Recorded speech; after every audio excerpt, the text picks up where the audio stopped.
Bab 517. Kontras yang mencolok. Bandara Internasional Yanjing adalah salah satu dari 3 pusat gerbang utama Tiongkok, anggota Bohai Rim International Air Cargo Hub, dan bandara super besar global. Peringkat pertama di Asia dan kedua secara global dalam traffic penumpang.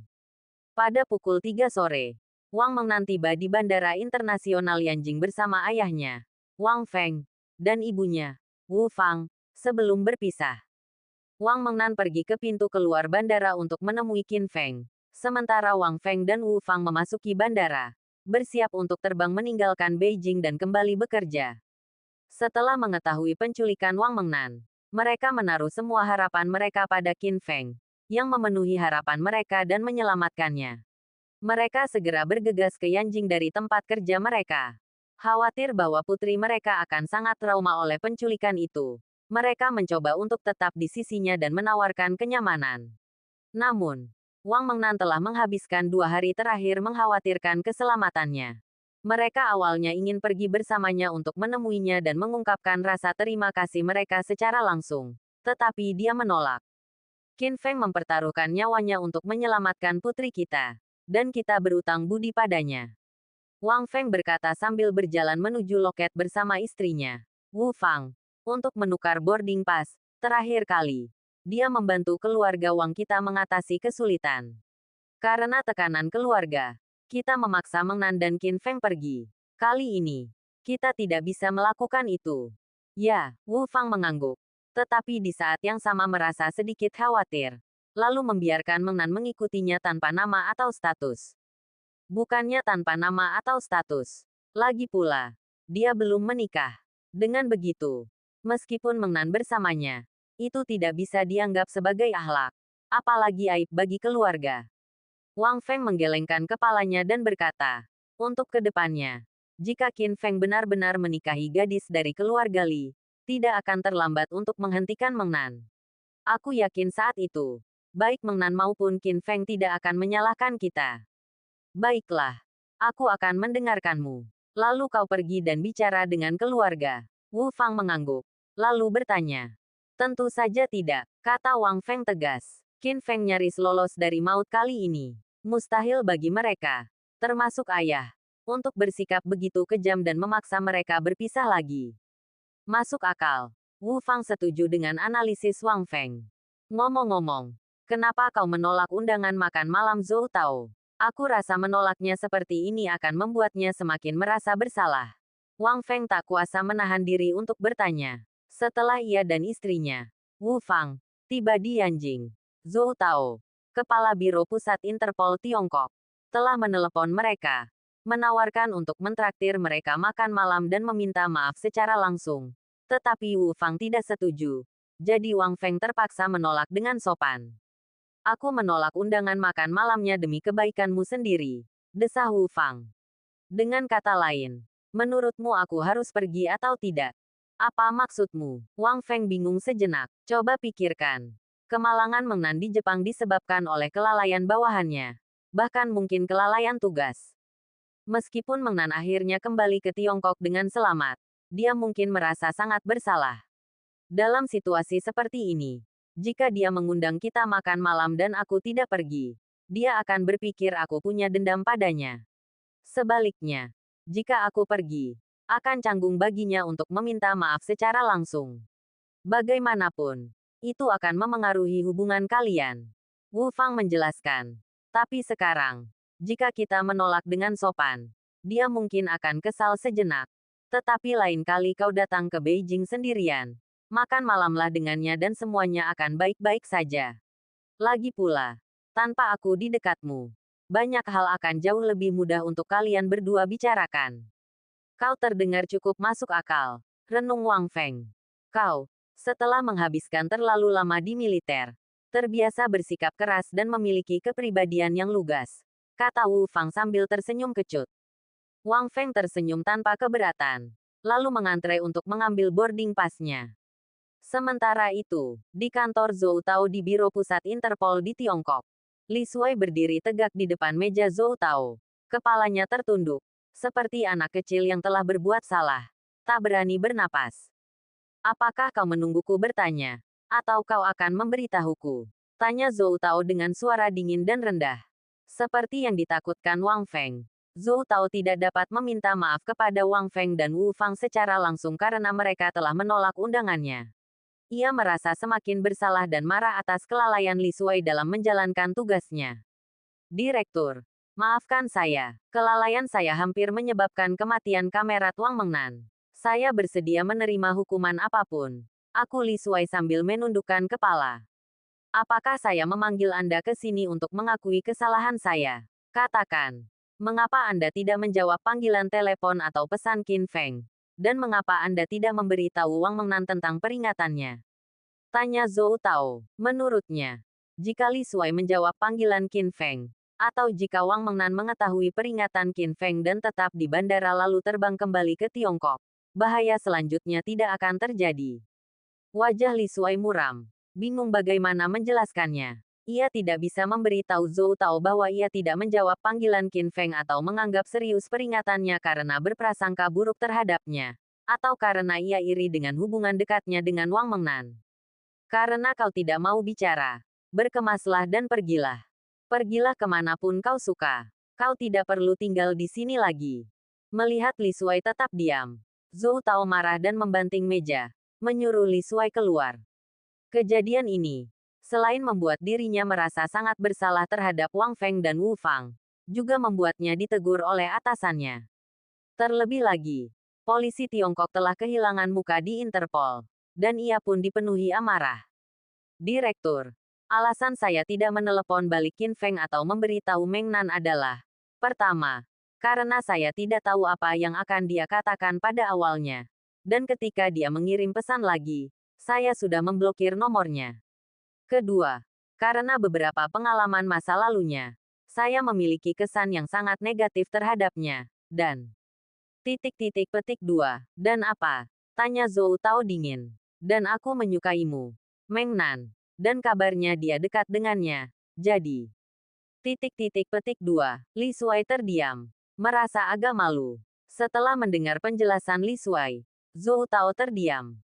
Setelah ragu sejenak, ia berkata, Li Shuai, izinkan saya bertanya. Apa hal terpenting bagi seorang polisi kriminal? Kemampuan profesional. Jawab Li Shuai langsung. Dan apa yang terpenting dari kemampuan profesional? Tanya Zhou Tao lagi. Kepala dingin. Kata Li Shuai tanpa sadar. Kau tahu itu. Kalau begitu, katakan padaku. Apa kau tenang? Kali ini, Zhou Tao tidak menunggu Li Shuai menjawab sebelum ia menyerbu dengan rentetan kritik. Karena sedikit sentimentalitas, kau kehilangan ketenangan yang sangat penting bagi seorang polisi kriminal. Bagaimana aku bisa mempercayaimu untuk memimpin tim dalam misi-misi selanjutnya? Dengan kata lain, jika pacarmu yang diculik, akankah kau, dalam amarah yang meluap, memimpin tim dalam serangan nekat, mengirim bawahan dan rekan kerjamu menuju kematian mereka dengan sia-sia? Direktur, baiklah. Tidak perlu dijelaskan. Zhou Tao melambaikan tangannya, menyela Li Shuai. Kau seharusnya bersyukur bahwa Kamerat Wang Mengnan baik-baik saja. Kalau tidak aku tidak akan duduk di sini menceramahimu. Direktur, aku tahu aku salah. Aku akan belajar dari kesalahanku dan memperbaiki diri. Tidak, tidak, tidak. Aku tidak percaya kau akan terus memimpin tim dalam misi. Kau akan melapor ke Departemen Sistem Informasi hari ini. Zhou Tao menyela Li Shuai lagi, sambil membetulkan posisinya. Ekspresi Li Shuai tiba-tiba berubah drastis. Meskipun Departemen Sistem Informasi adalah tempat yang santai dan nyaman, ruang untuk kemajuan kariernya sangat minim, membuatnya tak tertandingi oleh Departemen Operasi. Ia pernah berprestasi sangat baik di Departemen Operasi sebelumnya, dan memiliki riwayat hidup serta prestasi yang baik, sehingga jalan menuju promosi sudah terbuka lebar. Akibatnya, ia ditugaskan ke Departemen Sistem Informasi, yang berarti semua usahanya sebelumnya sia-sia. Ia juga membuat Zhou Tao marah karena urusan di Jepang, dan hampir tidak ada harapan untuk kemajuan karir. Direktur, baiklah, aku sibuk. Kau pergilah. Zhou Tao melambaikan tangannya dengan tidak sabar, dan mengusir Li Shuai seperti lalat. Mendengar ini, Li Shuai tidak punya pilihan selain keluar dari kantor Zhou Tao tanpa suara. Seluruh tubuhnya seperti mayat berjalan. Saat ini, wajahnya dipenuhi kesedihan, yang sangat kontras dengan sikapnya yang bersemangat dan arogan saat membawa Wang Mengnan dan Zhang Rui ke Jepang untuk menjalankan misi hari itu. Bab 518. Tamparan di wajah. Pukul 15.50. Sebuah pesawat penumpang dari Busan, Korea Selatan, ke Beijing, bersiap mendarat. Pramugari berulang kali mengingatkan penumpang untuk mengencangkan sabuk pengaman dan menyimpan meja makan mereka. Di kelas utama, Qin Feng menyimpan majalahnya dan berbalik melihat keluar jendela, hanya untuk disambut tatapan tajam.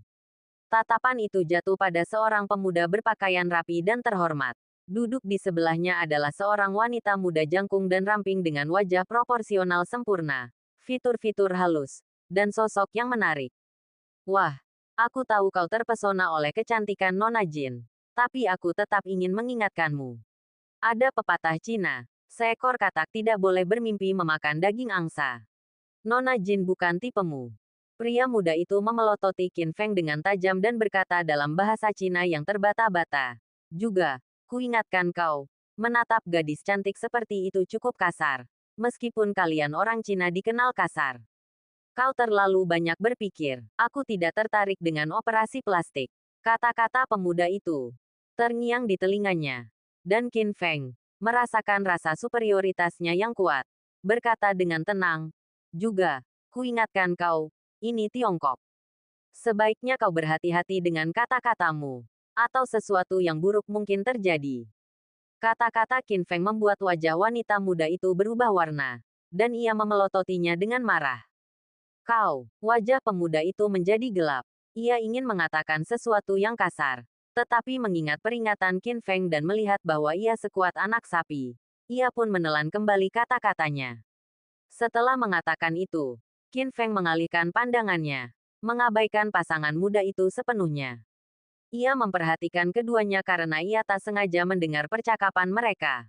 Dari percakapan mereka, Qin Feng mengetahui bahwa wanita muda itu, Kim Hyeon, adalah seorang entertainer Korea Selatan terkenal yang telah syuting serial TV di Tiongkok, tetapi tidak dapat ditayangkan karena perintah pembatasan Korea. Pria muda itu, bermarga Lee, yang diduga berasal dari keluarga Lee Korea, datang bersama Kim Hyeon untuk menuntut keadilan baginya. Dia ingin membantunya mendapatkan penjelasan dan memaksa perusahaan film untuk menayangkan serial TV-nya. Awalnya, Qin Feng menganggap percakapan ini lucu. Wang Ameng saat ini bekerja di industri hiburan. Dan Qin Feng, melalui pengalamannya sendiri, memiliki pemahaman tentang industri tersebut. Dia tahu bahwa perintah pembatasan tersebut diberlakukan untuk mencegah warga negara Tiongkok tergerus oleh budaya asing dan untuk meningkatkan kepercayaan diri mereka terhadap budaya tersebut.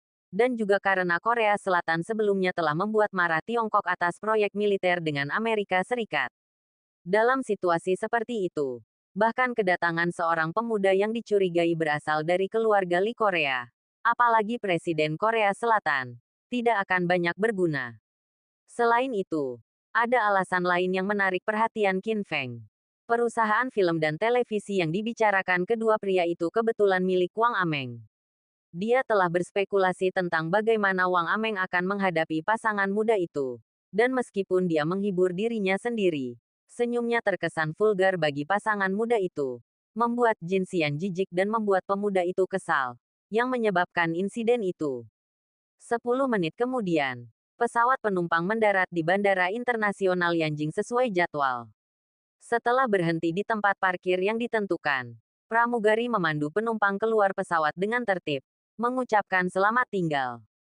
Qin Feng adalah orang pertama yang keluar dari pesawat.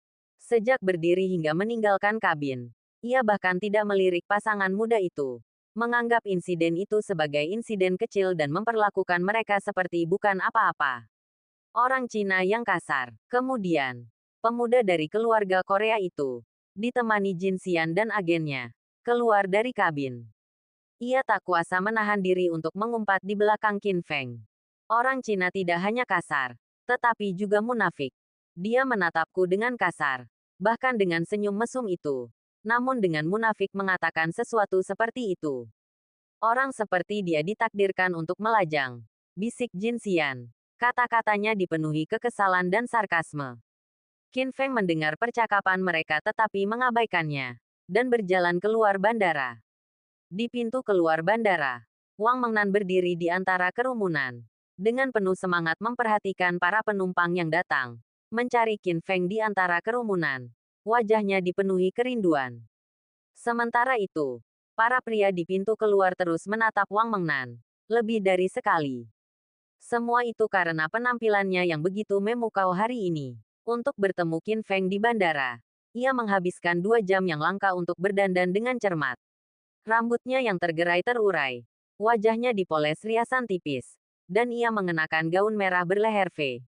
Dirancang untuk menonjolkan payudaranya, menyelipkan perutnya, dan memeluk pinggulnya. Gaun itu praktis dibuat khusus untuk Wang Mengnan. Dengan sempurna menampilkan sosoknya yang memukau. Dadanya membusung. Perutnya rata. Pinggulnya bulat dan montok, serta kakinya yang lurus dan bebas lemak, membuat adrenalin seorang pria terpacu. Ia melengkapi penampilannya dengan stoking hitam dan sepatu hak tinggi hitam. Tak berlebihan jika dikatakan bahwa, di era apapun, dimanapun, tanpa batasan hukum dan moralitas, ia bisa langsung mengubah seorang pria menjadi monster. Menghadapi tatapan takjub dan nafsu, Wang Mengnan tak menghiraukannya. Ia hanya menatap ke depan. Mencari Qin Feng. Akhirnya, ia melihatnya di antara kerumunan. Seketika, segala sesuatu di sekitarnya seakan memudar. Wajahnya dipenuhi kegembiraan. Dan ia hanya melihat Qin Feng. Seolah seluruh dunia telah menjadi indah. 30 meter, 20 meter, 10 meter. Ia menahan keinginan untuk bergegas masuk. Menunggu Qin Feng muncul. Qin Feng, saat ia melangkah keluar dari pintu keluar bandara, ia akhirnya tak kuasa menahan diri untuk berteriak. Teriakannya nyaring, seolah meluapkan emosinya yang terpendam. Panggilan itu langsung memikat perhatian semua orang, meskipun ia sudah menjadi pusat perhatian. Detik berikutnya, di bawah tatapan mata orang banyak, ia melompat maju dan menghambur ke pelukan Qin Feng, mengalungkan tangannya di leher Qin Feng dan menawarkan bibirnya. Ciuman itu tiba-tiba membuat Qin Feng lengah, penuh gairah. Membuatnya bisa merasakan perasaan Wang Mengnan dengan jelas. Adegan itu membeku. Wang Mengnan sama sekali tidak menyadari tatapan orang-orang di sekitarnya. Mencium Qin Feng dengan penuh gairah. Mencurahkan perasaannya selama beberapa hari terakhir. Ketika keluarganya mendesaknya untuk putus dengan Qin Feng, ia melawan dengan keras. Namun akhirnya ditempatkan di tahanan rumah. Setelah mengetahui situasi Qin Feng di Tiongkok Timur Laut, ia diliputi rasa bersalah dan menyalahkan diri sendiri. Tidak mampu menghadapinya. Ketika hatinya hancur dan ia memilih untuk meninggalkannya, ia menulis surat perpisahan. Air mata mengalir di wajahnya. Ketika ia diculik dan dipaksa pergi ke Jepang, ia berpura-pura menyesal. Tetapi musuh-musuhnya tahu. Dan ia hanya bisa berdoa agar Qin Feng tidak pergi. Ketika ia diselamatkan oleh Qin Feng dan kembali dengan selamat ke Tiongkok, ia mengetahui bahwa Qin Feng sedang dikejar oleh militer dan polisi Jepang. Ia diliputi kecemasan dan kekhawatiran. Tak bisa tidur semalaman. Karena seseorang, ia jatuh cinta pada sebuah kota. Karena seseorang, ia meninggalkan sebuah kota. Berani mencintai dan membenci. Demi cinta, tanpa mengejar hasil atau masa depan. Ia memberikan Qin Feng pengalaman pertamanya yang berharga.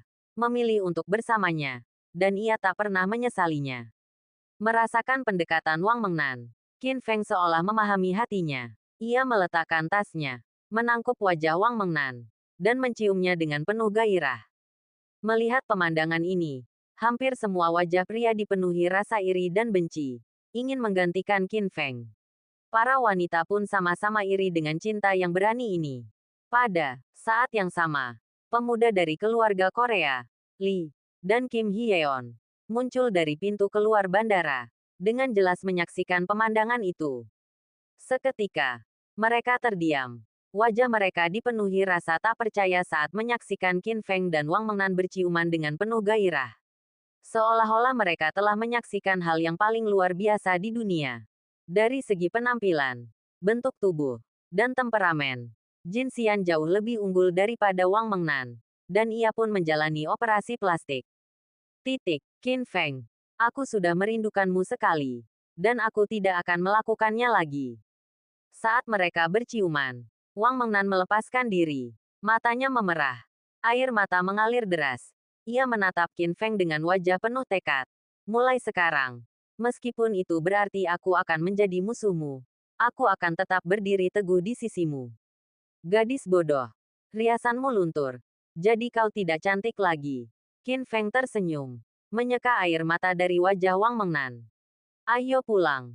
Air mata Wang Mengnan tiba-tiba semakin deras. Qin Feng mengambil tas tangannya, menggenggam tangan Wang Mengnan, dan pergi. Dari awal hingga akhir, ia bahkan tidak melirik pemuda dari keluarga Korea, keluarga Li, atau Jin Xian. Seekor katak yang memimpikannya, daging angsa ditakdirkan untuk tetap melajang. Melihat Qin Feng dan Wang Mengnan pergi, mengingat apa yang mereka katakan sebelumnya.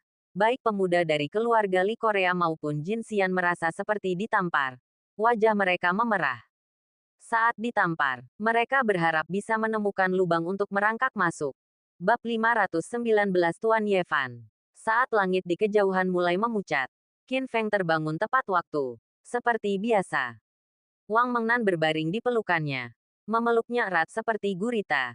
Satu kakinya yang indah dengan gelisah menekan perutnya. Tertidur lelap seperti babi. Kemarin, setelah Wang Mengnan menjemput Qin Feng di bandara, mereka kembali ke kediamannya di Yanjing. Memasak bersama, mandi setelahnya, lalu bergulat di tempat tidur hingga tengah malam. Mungkin karena takut membangunkan Wang Mengnan. Atau mungkin karena kelelahan setelah beberapa hari latihan intensif di Jepang. Qin Feng tidak bangun untuk latihan pagi seperti biasanya hari ini. Melainkan memilih untuk tetap di tempat tidur. Sebuah pilihan yang langka. Pukul 9. Qin Feng dibangunkan oleh sebuah panggilan telepon. ID penelepon menunjukkan nomor militer internal. Dan itu adalah nomor yang sangat dikenal Qin Feng.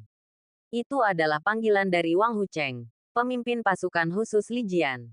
Qin Feng terkejut dengan penemuan ini.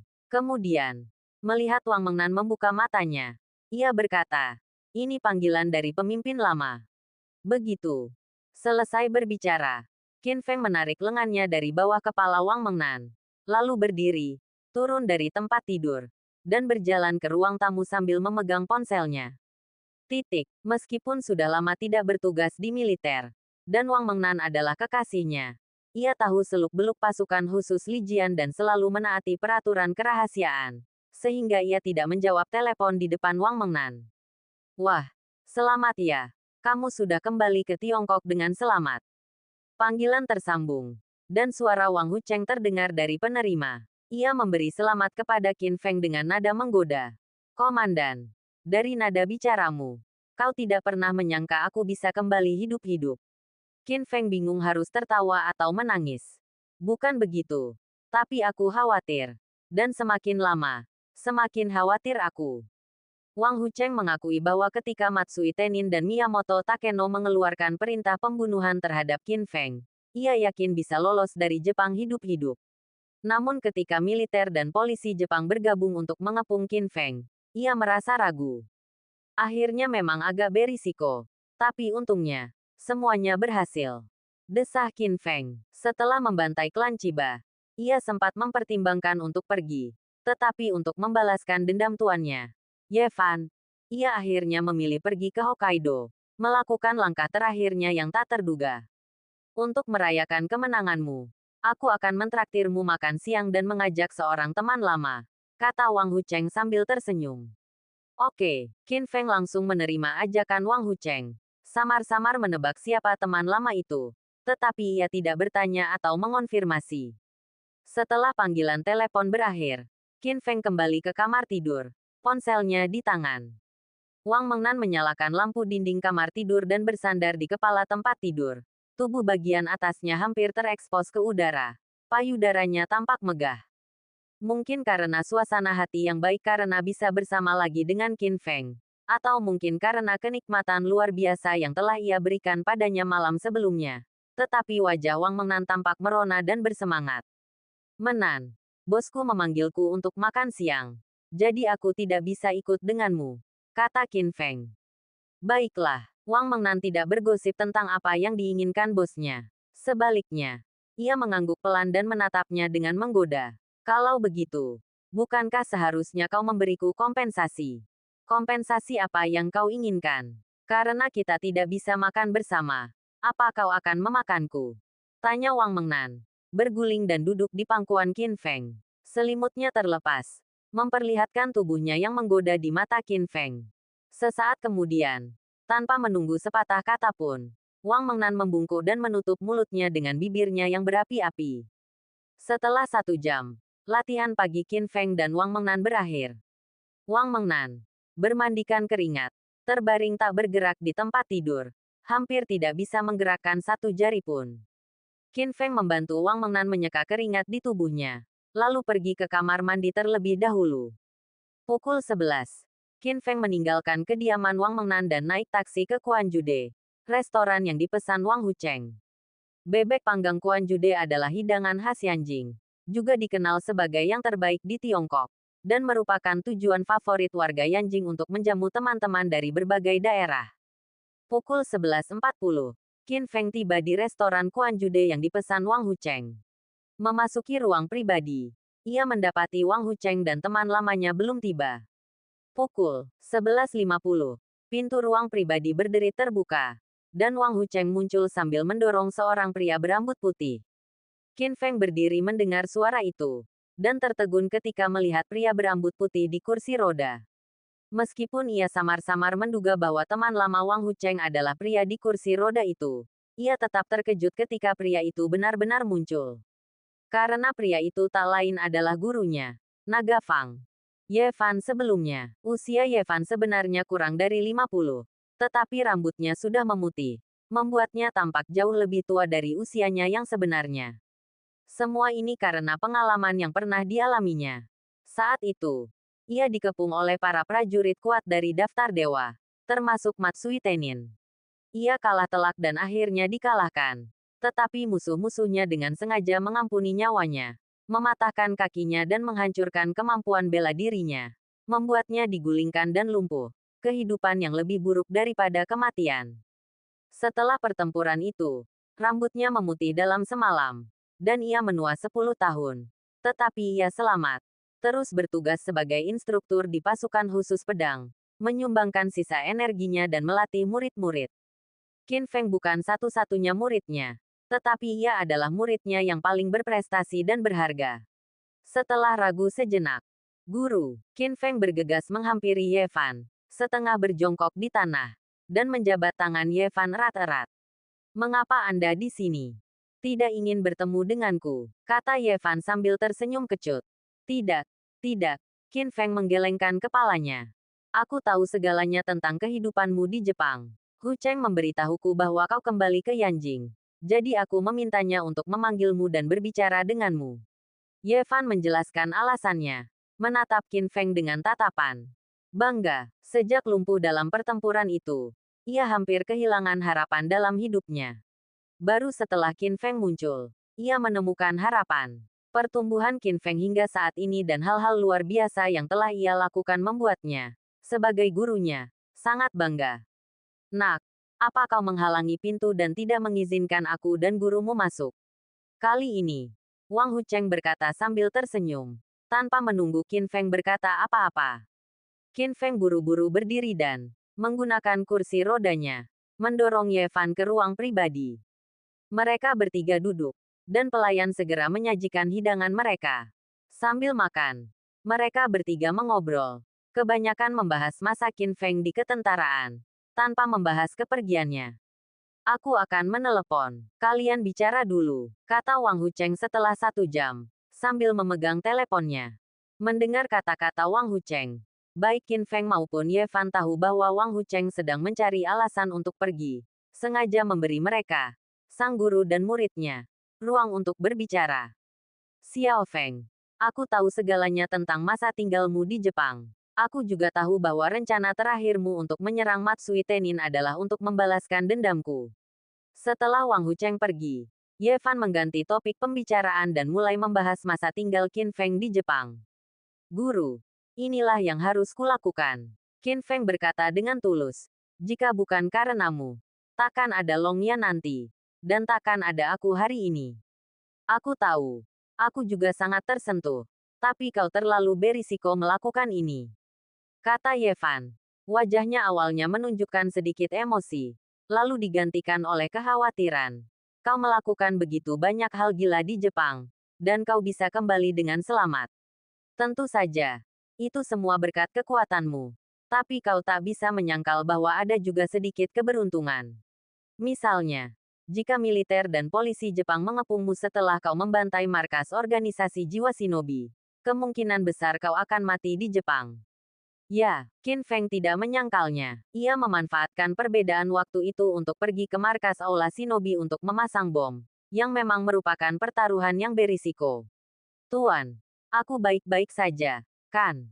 Xiao Feng, kau harus ingat bahwa hidup tidak selalu mulus, dan keberuntungan tidak akan selalu menyertaimu.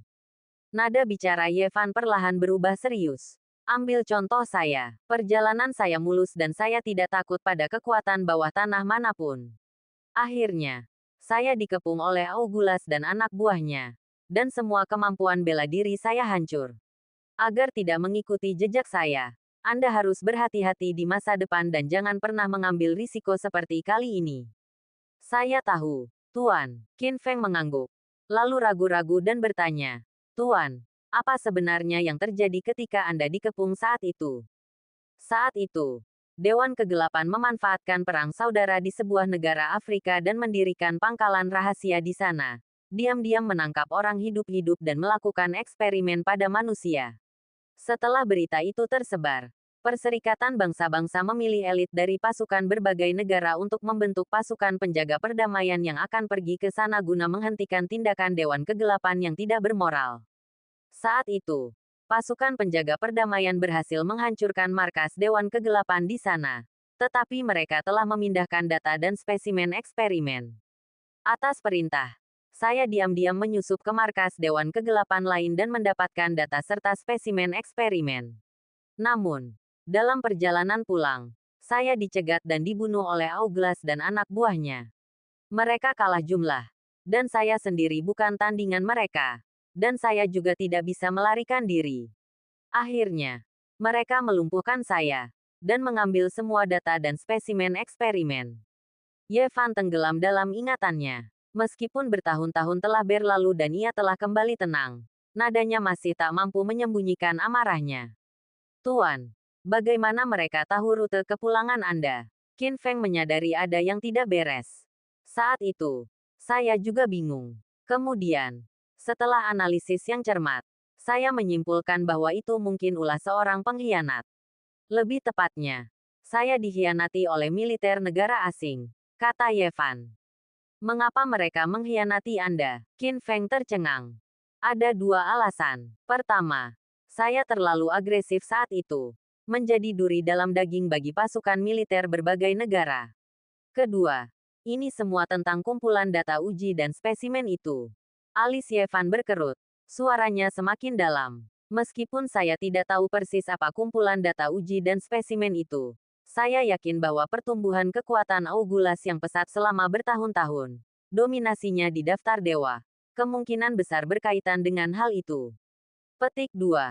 Apa? Wajah Qin Feng berubah setelah mendengar kata-kata Yevan lagi.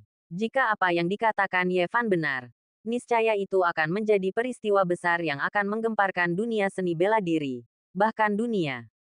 Meskipun saya tidak dapat memastikannya, saya pikir itu sangat mungkin. Kalau tidak, dengan bakatnya, kekuatannya tidak akan tumbuh begitu cepat, kata Yevan.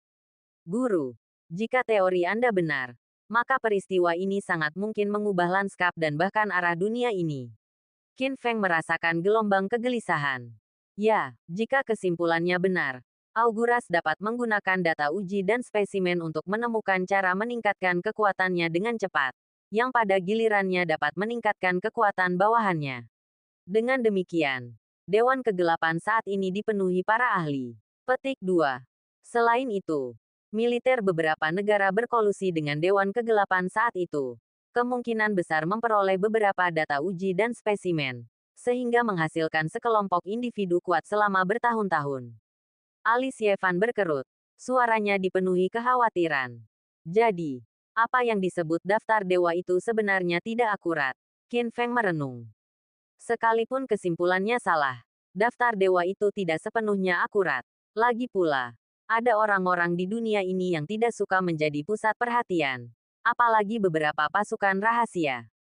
Yevan mengangguk. Lalu dengan sungguh-sungguh memperingatkan. Aku mengatakan ini untuk mengingatkanmu bahwa meskipun kau telah berkembang pesat dan sekarang dianggap sebagai master, kau tidak boleh ceroboh. Kalau tidak, kau mungkin akan berakhir sepertiku. Dimengerti. Master, Qin Feng mengangguk. Alisnya dipenuhi kekhawatiran. Risen memberitahunya bahwa Dewan Kegelapan telah menjaga kerahasiaan selama bertahun-tahun. Bukan hanya karena mereka khawatir akan dikepung dan ditindas bersama oleh militer berbagai negara, tetapi mereka juga kemungkinan sedang merencanakan sesuatu yang besar. Bab 520 Kakek dan Cucu bertemu lagi. Setelah selesai berbicara, Qin Feng berdiri untuk mengisi ulang cangkir teh Yevan. Bas. Lalu, ketika Qin Feng kembali ke tempat duduknya, ponsel di sakunya bergetar. Ia mengeluarkannya dan melihat ibunya, Zhou Ling, menelepon. Bu, Qin Feng menjawab panggilan itu tepat di depan Yevan. Ada apa denganmu?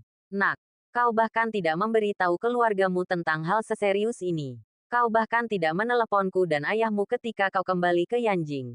Apa kau tidak tahu betapa khawatirnya kami padamu? Zhou Ling memarahinya. Ia tahu apa yang telah dilakukan Qin Feng di Jepang. Ia hampir tidak tidur atau makan dengan baik selama 2 hari itu. Baru setelah mengetahui bahwa Qin Feng telah kembali dengan selamat, ia merasa lega. Aku tidak memberitahumu karena aku takut kau akan khawatir. Qin Feng merasa sedikit bersalah atas teguran ibunya. Ia menjelaskan. Lalu, sebelum ibunya sempat berkata apa-apa, ia cepat-cepat berkata, aku akan pulang untuk makan malam nanti. Kau sangat sadar diri, Zhou Ling berkata. Keluhannya lenyap tanpa jejak. Ia tersenyum dan berkata, aku akan pulang kerja lebih awal sore ini untuk membeli bahan makanan. Ingatlah untuk pulang lebih awal. Baiklah, Qin Feng setuju. Lalu menutup telepon. Xiao Feng, setiap tindakanmu menyentuh hati banyak orang. Jadi, mulai sekarang, apapun yang kau lakukan, kau harus berpikir matang-matang sebelum bertindak. Jangan terlalu emosional. Dan jangan bertindak impulsif. Melihat Qin Feng menyimpan ponselnya, Yevan berbicara lagi. Dimengerti, Tuan. Qin Feng mengangguk. Dari percakapannya dengan Yevan, ia tahu bahwa pasukan asing jauh lebih kuat daripada yang ia bayangkan. Dan ada lebih banyak ahli daripada yang ia bayangkan. Ia tentu saja tidak boleh lengah mulai sekarang. Pukul 5 sore, Qin Feng tiba di gerbang markas besar tentara Yanjing dengan mobil pribadi Didi. Halo, ini zona militer. Orang luar dilarang keras masuk. Penjaga di gerbang telah diganti dan, karena tidak mengenali Qin Feng, ia menghentikannya. Halo, saya putra Qin Wei Guo, ujar Qin Feng. Penjaga itu awalnya terkejut, lalu menjawab dengan tenang. Tolong tunjukkan kartu identitas Anda. Kami akan menghubungi keluarga Anda dan mengonfirmasi identitas Anda. Kami akan mengizinkan Anda masuk hanya setelah menerima instruksi dari atasan kami. Baik, kata Qin Feng. Menyerahkan kartu identitasnya kepada penjaga dan menelepon ke rumah dari telepon penjaga. Bu, prajurit di gerbang perlu memverifikasi identitas saya. Tolong beritahu dia. Ia mengembalikan telepon itu kepada penjaga. Baik, Komandan. Penjaga itu menerima telepon. Berbicara singkat dengan Zhou Ling. Lalu menutup telepon. Menyerahkan kartu identitasnya kepada Qin Feng. Dan berkata, kami juga sedang menjalankan misi. Mohon dimaklumi. Silakan mendaftar. Tidak masalah. Qin Feng tersenyum dan mengikuti instruksi penjaga. Setelah melakukan semua ini, ia diizinkan memasuki halaman. Setelah memasuki halaman, Qin Feng berjalan menuju rumahnya dan terkejut melihat deretan mobil terparkir di depan gedung kantor halaman. Semuanya berbendera merah, dan 2 di antaranya memiliki plat nomor yang dimulai dengan Beijing A02. Penemuan ini awalnya mengejutkan Qin Feng, tetapi kemudian ia mengerti mengapa pengaturan pintu masuk dan keluar halaman lebih ketat dari biasanya hari ini. Seorang pemimpin datang untuk memeriksa pekerjaan. Tak lama kemudian, Qin Feng tiba di ruang keluarga di belakang halaman dan melihat ibunya, Zhou Ling, berdiri di depan bangunan 2 lantai yang tampak seperti kotak korek api, melambai ke arahnya dari kejauhan. Melihat ini, Hati Qin Feng menghangat dan ia buru-buru mempercepat langkahnya. Hari ini, kakekmu membawa orang ke sini untuk memeriksa pekerjaan. Jadi pengaturan pintu masuk dan keluar sangat ketat. Zhou Ling berbicara lebih dulu. Dan kata-katanya membenarkan dugaan Qin Feng. Dia tidak akan datang ke rumah kita, kan? Tanya Qin Feng sambil mengerutkan kening. Qin Jiangwo selalu tidak menyukainya. Dan ia telah berselisih dengannya sejak kakeknya meninggal dunia. Keputusan Qin Jiangwo untuk membatalkan pertunangannya dengan Li Xueyan dan meminta Qin Zi menikahinya sebagai gantinya adalah tikaman di hatinya yang terluka. Semua ini membuatnya sangat enggan bertemu Qin Jiangwo. Aku tidak yakin. Zhou Ling terkejut, lalu menggelengkan kepalanya. Ia juga punya pendapat sendiri tentang Qin Jiangwo. Tetapi sebagai menantu perempuan, terutama yang berasal dari keluarga kaya, ia hanya bisa menyimpannya untuk dirinya sendiri. Tidak berani mengungkapkannya. Seperti kata pepatah, apa yang kau takutkan akan menjadi kenyataan. Pukul 6. Ketika Qin Feng sedang membantu ibunya, Zhou Ling, mencuci sayuran di dapur. Pintu terbuka. Dan Qin Jiangwo serta Qin Weiguo, ayah dan anak, masuk ke dalam rumah satu persatu. Melihat keduanya masuk, Qin Feng dan Zhou Ling menghentikan kegiatan mereka. Qin Feng sedikit mengernyit. Sementara Zhou Ling sedikit khawatir. Khawatir Qin Feng dan Qin Jiangwo akan bertengkar lagi. Ayah, Qin Feng menyapa ayahnya, Qin Weiguo, dan mengabaikan Qin Jiangwo. Hal ini membuat Qin Weiguo sedikit malu. Ia tidak menjawab, tetapi pergi membuatkan teh untuk Qin Jiangwo. Jangan khawatir. Aku akan pergi ke ruang kerja untuk berbicara dengannya, kata Qin Jiangwo dengan wajah dingin. Qin Weiguo ingin mengatakan sesuatu ketika mendengarnya. Tetapi sebelum ia sempat mengatakannya, Qin Jiangwo berjalan ke atas dan pergi ke ruang kerja. Aduh, Qin Weiguo menghela napas diam-diam melihat ini. Lalu datang ke ruang kerja dan berkata, Xiao Feng, kakekmu memanggilmu ke ruang kerja. Qin Feng mengerutkan kening dan tetap acuh tak acuh. Dia bahkan tidak ingin bertemu Qin Jiangwo. Jadi wajar saja dia tidak ingin berbicara dengan Qin Jiangwo sendirian. Xiao Feng, silakan. Bersabarlah. Dan jangan berdebat dengannya, kata Zhou Ling lembut. Kata-kata Zhou Ling terngiang di telinganya. Dan melihat ekspresi malu ayahnya, Qin Weiguo, Qin Feng mengangguk, lalu naik ke atas untuk menemui Qin Jiangwo dalam diam. Pintu ruang kerja terbuka, dan Qin Jiangwo sedang duduk di meja dengan wajah serius, memberikan kesan agung tanpa amarah. Kau tidak menganggapku sebagai kakekmu lagi di matamu, kan? Qin Jiangwo berbicara lebih dulu ketika melihat Qin Feng memasuki ruangan. Nadanya sangat rendah. Apa kau juga tidak menganggapku sebagai cucumu di matamu? Tanya Qin Feng balas-balas. Sepertinya kita tidak bisa mengobrol seperti biasa. Jadi aku langsung ke intinya saja. Qin Jiangwo mengerutkan kening dan berkata dengan dingin.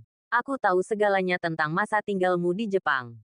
Kau beruntung bisa kembali hidup-hidup. Aku tidak ingin hal seperti ini terjadi lagi. Kau tak perlu khawatir tentang urusanku. Qin Feng tak menunjukkan wajah apapun pada Qin Jiangwo. Hei, apa kau pikir aku mengkhawatirkan keselamatan pribadimu? Qin Jiangwo mendengus dingin. Meskipun kau sudah meninggalkan militer, kau pernah menjadi tentara Tiongkok dan keturunan keluarga Qin kami. Seringkali, setiap tindakanmu tidak hanya mewakili dirimu sendiri, tetapi juga seluruh keluarga Qin, dan terkadang bahkan negara ini.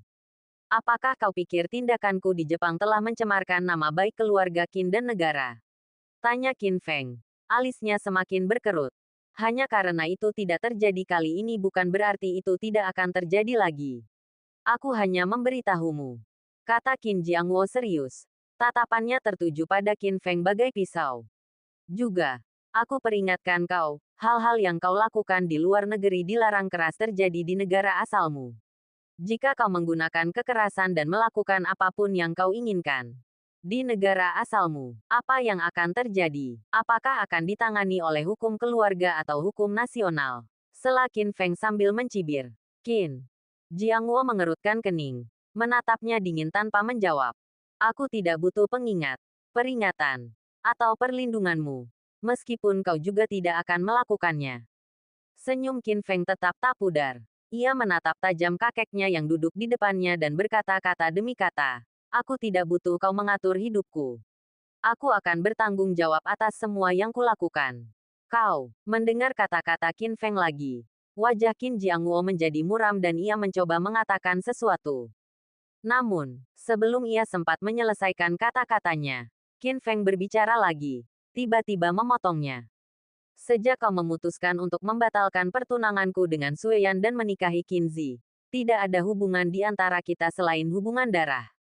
Setelah itu, Qin Feng berbalik dan meninggalkan ruang kerja. Wajah Qin Jiangwo sejenak berubah menjadi linglung saat kata-katanya terngiang di telinganya dan ia menatap kepergiannya. Ia membuka mulutnya sedikit. Tetapi akhirnya, tak ada kata yang keluar. Aduh, Qin Jiangwo mendesah dengan ekspresi rumit saat meninggalkan ruang kerja. 1000 kata terurai menjadi desahan. Bab 521 Permintaan Maaf dari Mafia. Setelah Qin Jiangwo selesai mengobrol dengan Qin Feng, ia turun dan pergi. Qin Weiguo, Zhou Ling, dan istrinya mengantarnya. Zhou Ling mencoba mengajak Qin Jiangwo makan malam, tetapi ia menolak. Xiao Feng, apa yang kakekmu bicarakan denganmu? Qin Weiguo tak kuasa menahan diri untuk bertanya setelah kembali ke rumah. Ia bisa melihat suasana hati Qin Jiangwo sedang buruk ketika ia pergi. Hal-hal yang sama. Peringatan. Dia hanya bicara padaku dan tidak mengatakan apa-apa lagi, kata Qin Feng. Aduh, Qin Weiguo tak kuasa menahan napas ketika mendengar ini. Ia adalah seorang ayah sekaligus anak. Ia sangat berharap Qin Feng dan Qin Jiangwo bisa rukun. Tetapi ia juga tahu bahwa Qin Jiangwo tidak menyukai Qin Feng sejak kecil. Dan begitu banyak hal telah terjadi sejak saat itu. Mereka berdua telah benar-benar putus. Dan rekonsiliasi akan sangat sulit. Bahkan untuk mempertahankan keharmonisan yang dangkal sekalipun. Ia merasa tidak nyaman terjebak di tengah-tengah. Tetapi tidak ada cara untuk mengubahnya. Jadi ia hanya diam saja. Saat makan malam, Qin Weiguo tidak berkata apa-apa. Sementara Zhou Ling terus mengomel. Semua itu mengingatkan Qin Feng untuk lebih berhati-hati di masa depan dan tidak melakukan hal-hal seperti perjalanan ke Jepang. Qin Feng tahu bahwa orang tuanya sangat mengkhawatirkannya. Jadi dia menyetujui semua permintaannya. Setelah makan malam, Qin Feng meninggalkan rumah dan pergi ke rumah Wang Mengnan. Menan, aku akan kembali ke Donghai besok. Setelah bermesraan, Qin Feng memeluk Wang Mengnan dan berkata, kamu sangat cemas, kata Wang Mengnan dengan enggan. Seseorang dari Amerika Serikat ingin bertemu denganku. Aku akan pergi dan mengurusnya. Qin Feng berkata jujur. Setelah meninggalkan rumah pada sore hari, dia menerima telepon dari Luo Qingke dan mengetahui bahwa Rose Gambino dan ayahnya, Powell Gambino, telah datang ke Donghai dan meminta untuk bertemu dengannya guna membahas kerjasama dalam bisnis perjudian. Oke, Wang Mengnan tidak bertanya apa-apa, hanya mengangguk. Lalu ia berkata, hari ini, aku sudah memikirkannya matang-matang. Aku akan bekerja di Yanjing saja dan tidak akan dipindahkan ke Donghai lagi. Kalau tidak, ini akan berdampak buruk. Kalau aku merindukanmu, aku akan mengunjungimu di akhir pekan. Petik 2. Baiklah. Aku akan mengunjungimu saat ada waktu, kata Qin Feng sambil mengelus kepala Wang Mengnan dengan lembut. Kali ini, Wang Mengnan tidak berkata apa-apa lagi. Ia malah berguling dan mendekap Qin Feng di bawahnya. Seperti kata pepatah, perpisahan singkat lebih baik daripada pernikahan baru. Bahkan, seks sebelum perpisahan bahkan lebih gila lagi bagi pasangan. Malam itu, Wang Mengnan membawa Qin Feng 3 kali. Ia bagaikan seorang ksatria dalam sebuah misi. Menungganginya dan bertarung dengannya hingga pinggangnya hampir patah. Dan akhirnya tertidur di tengah malam.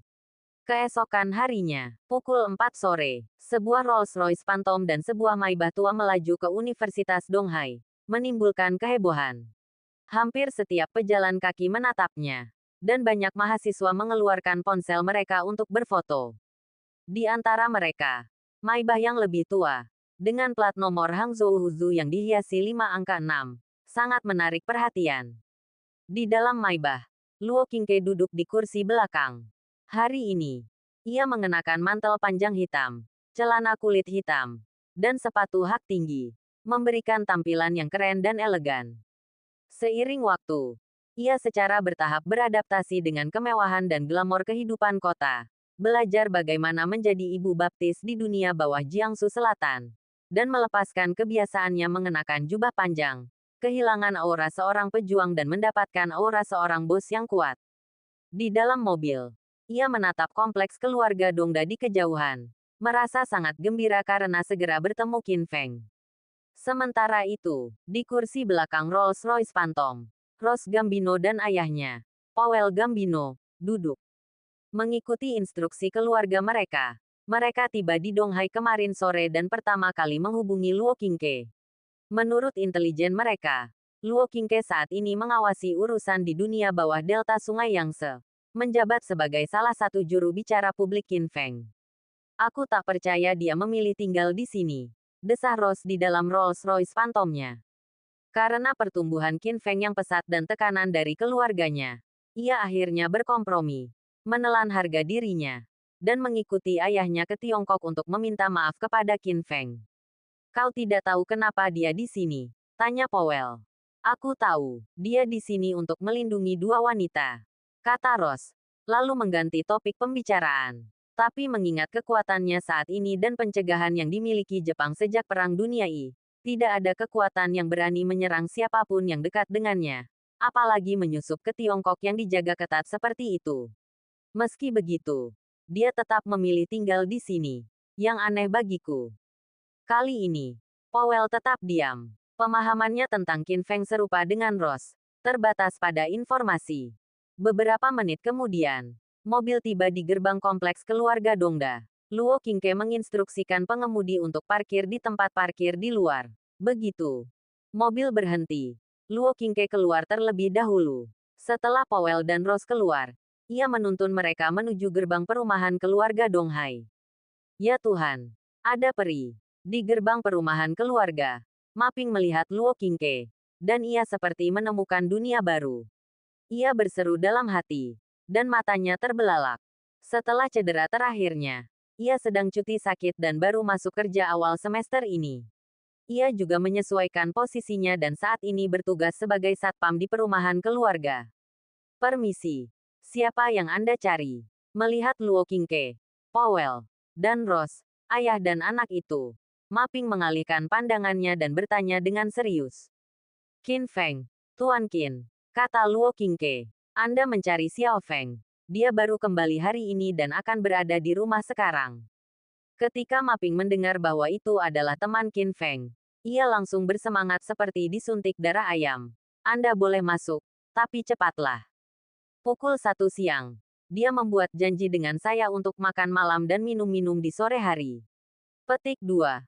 Petik 2 Petik 2. Powell dan Rose, ayah dan anak, mengerti bahasa Mandarin. Setelah mendengar apa yang dikatakan Maping, mereka terkejut dan saling menatap. Seolah-olah dia berkata, penjaga keamanan ini adalah teman Qin Feng. Bagaimana mungkin ini terjadi? Luo Qingke, di sisi lain, tampak tenang. Dia tahu bahwa Qin Feng pernah bekerja sebagai penjaga keamanan di Universitas Dongda. Dan dia juga tahu bahwa Qin Feng tidak pernah peduli dengan kekayaan atau status ketika berteman. Meskipun Powell dan Rose bingung, mereka tidak mengatakan sepatah kata pun. Mereka hanya mengikuti Luo Qingke dalam diam dan menatap Maping, yang tampak miskin dan masam, dengan aneh.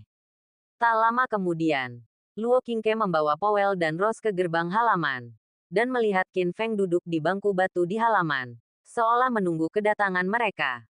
Tuan Qin, Luo Qingke mendorong pintu hingga terbuka dan berjalan ke arah Qin Feng sambil menyapanya. Senyum di wajahnya seperti mata air di halaman, yang tidak bisa disembunyikan. Qingke, Qin Feng berdiri dan menjawab.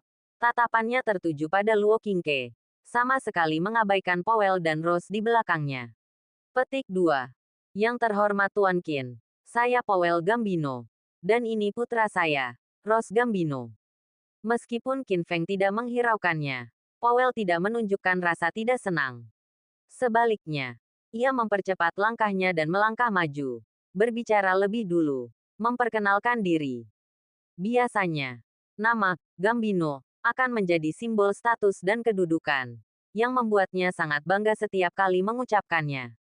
Namun saat ini, itu hanyalah sebuah pernyataan status. Keluarga Gambino sungguh kuat, menjangkau Australia Selatan untuk menyelamatkan nyawa. Kata Qin Feng tenang, menatap Powell dan Rose. Terakhir kali ia bertemu Rose di Australia Selatan. Saat itu, ia sedang bertaruh pertandingan tinju dengan Nan Qinghong. Dan Rose pergi menonton pertandingan tersebut secara langsung. Mereka bentrok dan akhirnya dibawa ke kantor polisi. Maaf, Tuan Qin. Rose telah bertindak gegabah dan memprovokasi Anda. Saya membawanya ke Tiongkok kali ini khusus untuk meminta maaf. Wajah Powell tiba-tiba berubah ketika kata-kata Qin Feng terngiang di telinganya. Ia tahu apa maksud Qin Feng dan segera menjelaskan tujuannya. Begitu suara itu jatuh, Powell, anggota inti keluarga Gambino, adalah orang pertama yang membungkukkan badannya dan benar-benar merendahkan harga diri anggota inti keluarga Gambino di hadapan Qin Feng.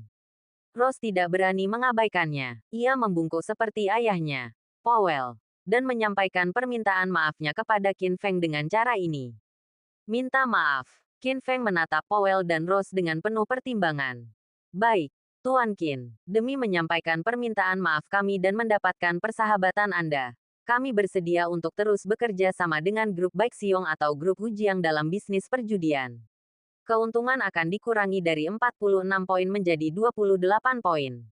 Anda ambil 8, dan keluarga Gambino hanya ambil 2. Powell membungkuk dan menatap Qin Feng dengan tulus. Persahabatanku tidak pernah melibatkan kepentingan, dan musuhku tidak pernah menjadi teman. Qin Feng angkat bicara, dan dengan tegas menolak usulan kerja sama Powell, sekaligus menolak permintaan maaf Powell dan Rose, ayah dan anak itu. Powell dan Rose tercengang mendengar kata-kata Qin Feng. Sebab, dalam pemahaman mereka, tidak ada teman abadi di dunia ini. Yang ada hanyalah kepentingan abadi. Teman akan menjadi musuh karena kepentingan. Dan begitu pula, musuh akan menjadi teman karena kepentingan. Ada aturan tak tertulis di Tiongkok kuno bahwa ketika dua pasukan bertempur, utusan tidak akan terbunuh. Tanpa menghiraukan ekspresi Powell dan Rose, ayah dan anak itu, Qin Feng kembali berbicara. Nadanya tegas. Kalian punya waktu 24 jam untuk keluar dari Tiongkok. Kalau tidak, kalian akan tinggal di sini selamanya. Ekspresi Powell dan Rose, ayah dan anak itu, kembali berubah. Mereka mendengar ancaman dalam nada bicara Qin Feng Hua, dan merasakan ketegasan dalam nada bicara Qin Feng. Tuan Qin, pintu persahabatan keluarga Gambino selalu terbuka untuk Anda. Selamat tinggal, Powell. Ragu sejenak, lalu sekali lagi mengungkapkan ketulusannya, dan ketulusan keluarga Gambino. Kemudian ia tak berani berkata apa-apa lagi, dan buru-buru pergi bersama Rose.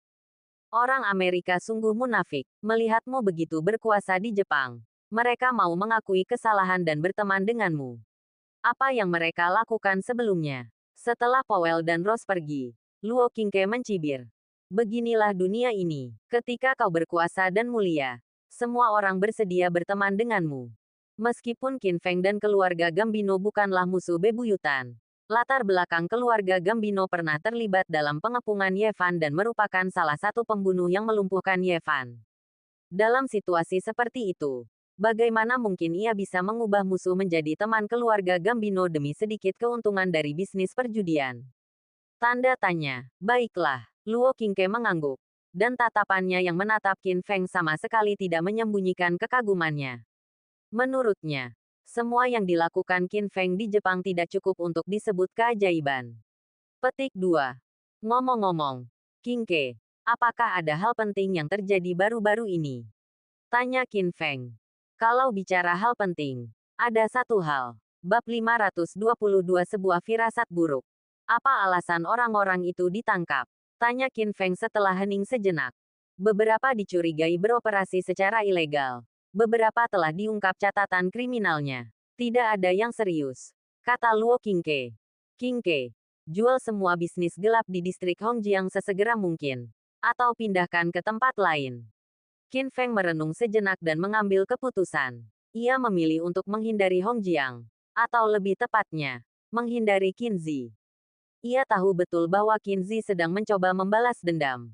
Pada hari kakek keluarga Qin meninggal dunia, Qinzi dengan berani menjebaknya. Kemungkinan besar karena amarah Qin Feng. Ia ditampar di depan umum oleh Qin Feng, yang kemudian menyebabkan keretakan antara Qin Feng dan para tetua keluarga Qin, termasuk Qin Jiangwo. Kemudian, Qin Jiangwo mencoba mengganti Qinzi dengan Li Xueyan. Sebuah upaya halus untuk melindungi Qinzi. Namun, Li Xueyan, meskipun menentang keluarga Li, bersikeras menikahi Qin Feng. Hal ini benar-benar menggagalkan rencana Qin Jiangwo untuk melindungi Qinzi, dan juga gagal meredakan kekesalan Qinzi.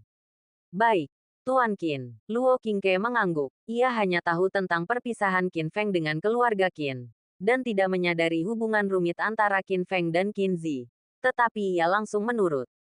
Begitu selesai berbicara, Luo Qingke secara naluriah berasumsi bahwa Qin Feng kelelahan baik fisik maupun mental karena perjalanannya ke Jepang baru-baru ini. Ia berpamitan. Tuan Qin, saya tidak akan mengganggu istirahat Anda. Saya akan pergi dan mengurus masalah ini sekarang. Qingke, sudah kubilang, kita berteman. Jangan terus memanggilku seperti Tuan Qin. Qin Feng tersenyum kecut. Ia sudah berkali-kali mengatakan hal ini kepada Luo Qingke. Tetapi Luo Qingke masih bersikeras memanggilnya seperti itu. Semua yang Anda lakukan di Jepang sudah cukup untuk membuat Anda mendapatkan gelar master oleh siapapun di dunia seni bela diri. Luo Qingke tersenyum, mengagumi Qin Feng tanpa malu-malu, lalu pergi. Setelah mengantar Luo Qingke pergi, Qin Feng kembali ke kamarnya, memeriksa waktu, mandi, berganti pakaian, lalu pergi makan malam bersama Ma Ping dan sekelompok penjaga keamanan. Selama liburan Tahun Baru Imlek, Qin Feng mengajak Chen Jing dan Zhang Xinran ke Tiongkok Timur Laut, sementara Su Miaoyi pergi berlibur sendirian. Setelah Su Miaoyi kembali pada tanggal 15, Qin Feng langsung berangkat ke Jepang, meninggalkan mereka berempat tanpa kesempatan makan bersama. Qin Feng awalnya berencana makan bersama mereka berempat di Su Garden setelah kembali ke Donghai, sebagai ganti ucapan selamat tahun baru kepada Su Wen dan Li Suqin. Namun, Zhang Xinran memberitahunya bahwa Baixiong Real Estate, anak perusahaan Baixiong Group, memiliki proses lelang yang sangat penting keesokan harinya. Zhang Xinran dan Chen Jing bersama-sama memimpin proyek tersebut, dan mereka diminta untuk mengawasinya di perusahaan, memastikan semuanya berjalan lancar, sehingga mereka tidak bisa makan bersama Qin Feng. Pukul 10, Qin Feng dan Ma Ping selesai makan dan kembali ke apartemen mereka. Zhang Xinran dan Chen Jing belum kembali, meninggalkan Su Miaoyi sendirian. Kak Feng, kau sudah kembali. Aku akan mengambilkanmu segelas air. Su Miaoyi, yang sedang berlatih kaligrafi di kamarnya, mendengar pintu terbuka dan keluar dari kamar untuk mengambilkan air untuk Qin Feng. Tidak, aku akan melakukannya sendiri, kata Qin Feng, mengambil teko di meja makan dan menuangkan segelas air matang. Lalu ia bertanya, Xinran dan Xiao Jing belum selesai. Aku baru saja menghubungi mereka. Mereka bilang ada beberapa masalah dengan dokumen penawaran dan mereka sedang mengerjakannya dengan segera. Diperkirakan selesai sekitar tengah malam. Su Miaoyi berhenti sejenak dan menjawab dengan jujur. Proyek apa yang mereka anggap begitu serius? Qin Feng penasaran. Itu proyek renovasi kota tua. Konon total investasinya mencapai ratusan juta. Aku tidak yakin detailnya. Tapi ini proyek yang cukup besar. Su Miaoyi menjawab lebih dulu. Lalu ragu-ragu dan menambahkan. Proyek ini adalah proyek pertama yang menjadi tanggung jawab Xinran dan Xiao Jing sejak mereka mengambil alih grup Baixiong. Proyek ini sangat besar, jadi mereka berdua sangat mementingkannya. Mereka memimpin perkembangan proyek sebelum tahun baru dan secara pribadi mengawasinya setelah tahun baru. Penawarannya besok, dan seharusnya mereka sudah memastikannya benar 2 hari yang lalu. Tetapi mereka terlalu khawatir padamu untuk meninjaunya. Jadi mereka tidak punya energi untuk meninjaunya. Dan terjadilah sesuatu yang salah. Seharusnya aku tidak memberitahu mereka jika aku tahu, desah Qin Feng. Tidak akan membantu bahkan jika kau tidak memberitahu kami. Lagi pula, insiden Jepang itu menimbulkan sensasi global. Dan sulit bagi kami untuk tidak mengetahuinya, kata Su Miaoyi, menatap Qin Feng dengan mata penuh kekaguman.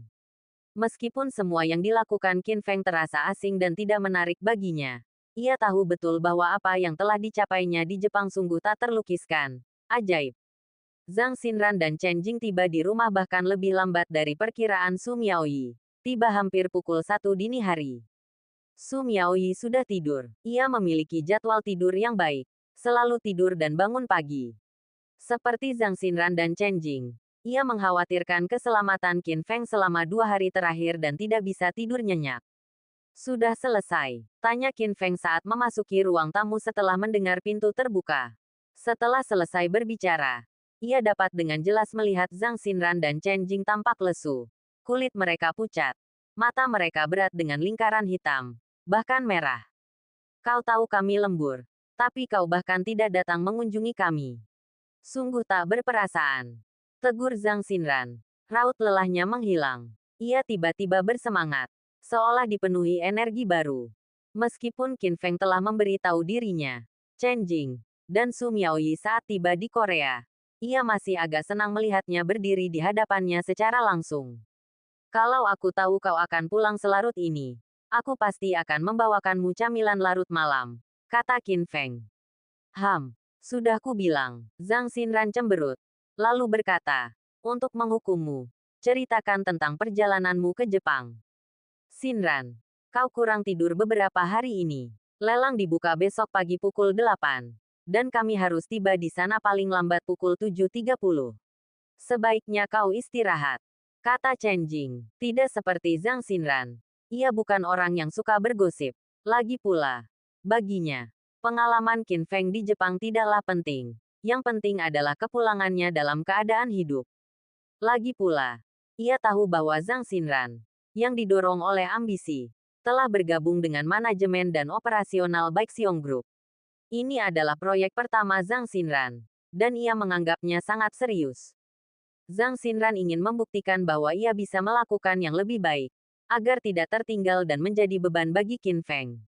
Dalam situasi seperti ini, selain beberapa hari ketika Qin Feng berada di Jepang, ketika Zhang Xinran hampir terjaga sepanjang malam, ia hanya tidur 2 atau 3 jam sehari selama 2 hari terakhir. Chen Jing khawatir tubuh Zhang Xinran akan kelelahan. Xiao Jing benar. Kamu harus mandi dan tidur lebih awal.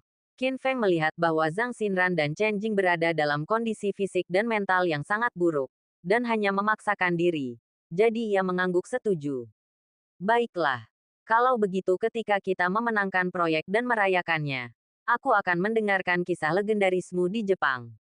Zhang Xinran berkata sambil menguap beberapa kali berturut-turut. Dan ia bahkan tidak punya tenaga untuk duduk tegak.